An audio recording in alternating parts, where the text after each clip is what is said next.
It's Monday, it's July the 11th, hell is frozen over, I've just seen Ghostbusters, let's go.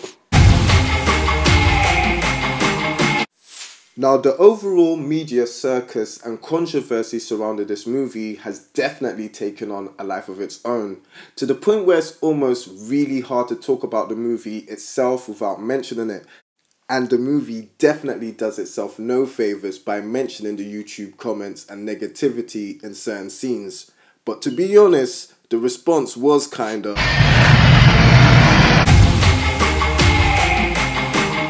This movie is bad. Very bad. It's not even entertainingly bad. It is so bad Michael Jackson is probably going to come out of his grave and sue for the title of his album. This is bad. We knew from the trailers it was going to be a cringe fest, but my new quadrilateral muscles and six-pack that I got from just cringing in my seat so much, okay.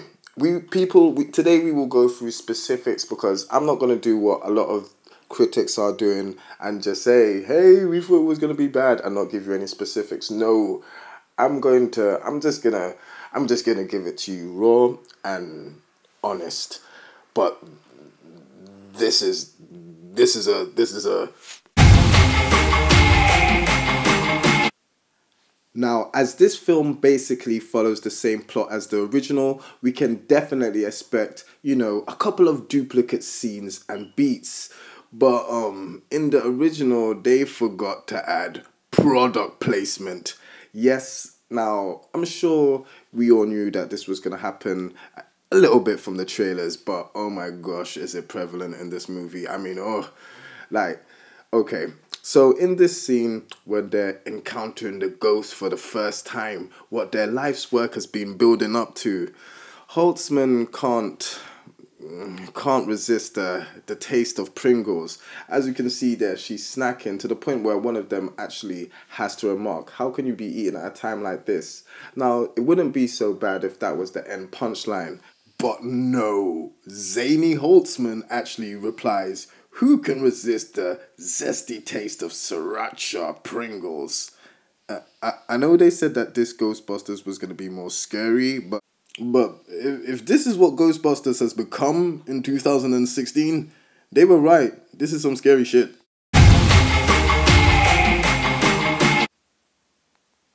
And look, if it ain't old Patty. Just kidding. I'm not going to skip Patty. Now, just a quick question. Have you guys ever seen a show called Kenan and Kel? Because that's about the level of the acting and the performance and definitely the styling of comedy which Leslie Jones portrays. Now, she comes to the team as an MTA worker, as we've seen. And what is funny is that you can definitely tell from the reshoots, because of the backlash, because of the overall racism, that because she has a past or background knowing the streets of New York, every so often she'll spout useless information. Like so the whole GPS thing that the many YouTubers were actually commenting about actually became part of her script. And I'm sure Leslie Jones must have been some kind of hype man for a rapper in her past life, because she's just ad-libbing any chance she can get, very loud, and her comedy is just not suited to... She was literally yelling at times at the top of her lungs, and for the cerebral comedy and deadpan humor that the Ghostbusters franchise is actually known for, what she did just doesn't work at all. It's not even just my opinion. It just doesn't work at all. And maybe if she had more notes and more lanes and variety to it, maybe, but it was just constant, yeah. It sounded like ye old coon alarm clock, man. It was really, thank God we was the only people in the cinema, really. Because I really would have been embarrassed if there was any more than the only two white people in the cinema at the time. Now, the main bad guy, Rowan, is a big disappointment. Now, he had no form of real plot motivation or character development throughout the whole movie. I mean, the first time you see him, he's a psychopath. And the last time you see him, he's a psychopath. He has no, it just makes no sense. It's really, the writing is bad, just really convoluted. I mean, we don't even get a chance to even sympathize or empathize or even understand why he wants to take over the world.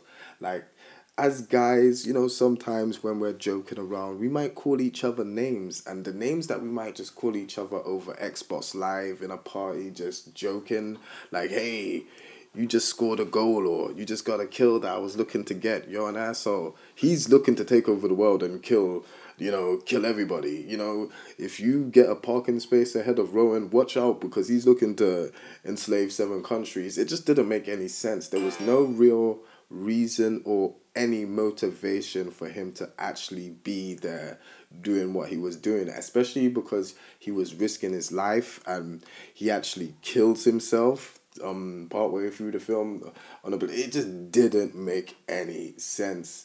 And he wasn't, and at any time I didn't feel threatened or any real menace coming from him. Like, he was really a side character, to tell the truth. Like, him as an actor, he was probably in the movie altogether for about 8 minutes, and that says a lot as far as plot development or character development. This was just straight up bad, just straight up bad. It was just bad. And oh yeah, you know when people were saying that the best part of this movie was actually Chris Hemsworth as for that shit, absolutely shit, fucking bullshit. Oh my gosh, his best lines are in the trailer. I'll leave that there. Absolutely bullshit. He wasn't as mind numbing as the rest of the cast and as irritating as the rest of the cast when they was on screen, but it was actually really stupid. He was doing things like walking out of rooms and falling over and tripping over and stuff. Like, I'm trying to think of how it went, like directing the scene. Like, okay, now walk out and fall over. Now, try and look a little bit more silly and stuff like that.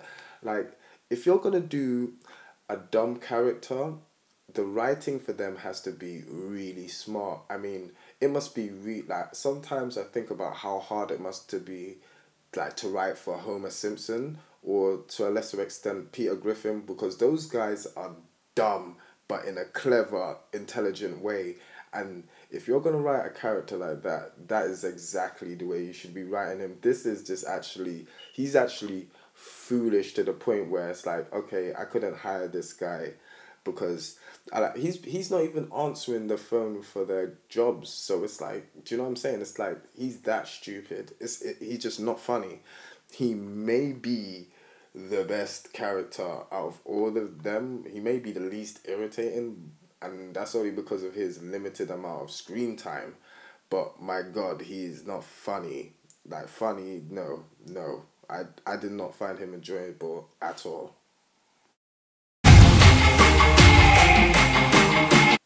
And surprisingly, to this film's merit and credit, the cameos from the original cast and crew are shockingly bad. Like, really bad. As in, they begin bad and continually get worse, and I don't know how they actually manage to do it. At this point in the movie, when the cameos start happening, it's actually almost a skill how bad things are getting now. Not entertaining, by the way. I don't want you. Please don't get this misconstrued with it being entertainingly bad, because this is not that kind of movie. I actually want to fight somebody. Like, if there was actually someone in a cinema to fight, I would have been fight. But anyway, like, we start with Bill Murray's character, and as we know from the Reddit leaks, his character gets killed. He's a skeptic, and there was nothing. There was nothing there. His performance was dry. You could tell he was trying, but there was just nothing to work with, and it was funny because I didn't know how to feel with the newer ghost hunters being rude towards him and stuff like that. Him being, you know what I'm saying, the leader, the front guy. the mouth of the original team, and that no, nothing just fit and set. What the only thing that was shocking about that scene is how violent and destructive it actually looked when a ghost hit him and he went flying out the window and stuff. That was crazy, but it was terrible. Dan Aykroyd looked like to tell the truth, he looked enthusiastic and like he wanted to be part of more of the movie, but I don't know if it was the lines or the way he was delivering them. It just all came off bogus, and it just wasn't authentic. It just seemed like he was just coerced into saying the lines as a cab driver. I ain't afraid of no ghost. He was basically being asked by one of the Ghostbusters if he could drive down Chinatown, and he wasn't with it, and he said, "Hey, I'm not doing it because I'm afraid of no ghost," and it was poor. To tell the truth, I was just so happy to just see him off the screen. I was like, just get out of here, just get out. Ernie Hudson, wow, like his cameo was actually the best, only because the movie ended abruptly halfway into it. So yeah, and as I said, the cameos just continuously got worse until we saw the classy Lady Sigourney Weaver dressed like a classic 2001 Erica Du bag lady. But yes, just to wrap up quickly so the video won't be too long. Now, one of the things that fans expected to be the saving grace was Gillian Holtzman, the female Egon clone with her eccentric. No, she's shit as well, completely shit. In one of her intro scenes, which is definitely supposed to be her defining moment, for no reason she cuts on some funky 80s music and starts jumping around the office, burning stuff and literally throwing stuff in the bin and burning the bin as well. Only to have the music cut off and everyone look at her like an idiot and then the scene continuing. It just feels awkward and forced, and from there her character just slides downhill into just skulking around in the background, awful, badly timed one-liners, and it's just really cringeworthy and just not. It was just a really missed opportunity, especially since she was one of the things that could have turned this movie around. And if you thought we weren't going to get that usual brand of Melissa McCarthy slapstick comedy, you're in for a surprise, because as soon as she gets that proton pack, she instantly becomes Sammo Hung's stunt double. She's flying all over the place, making stupid remarks. Yeah. No, that's enough. That I don't even have to tell you about the rest of it. She's awful. Oh yes, the only reason Slimer is literally in the movie is just to steal the Ghostbusters car in the end of the movie and go on a joyride with it. Literally, that's all he does. And female Slimer, there's no story to her or Eva. She's just there, apparently wearing lipstick.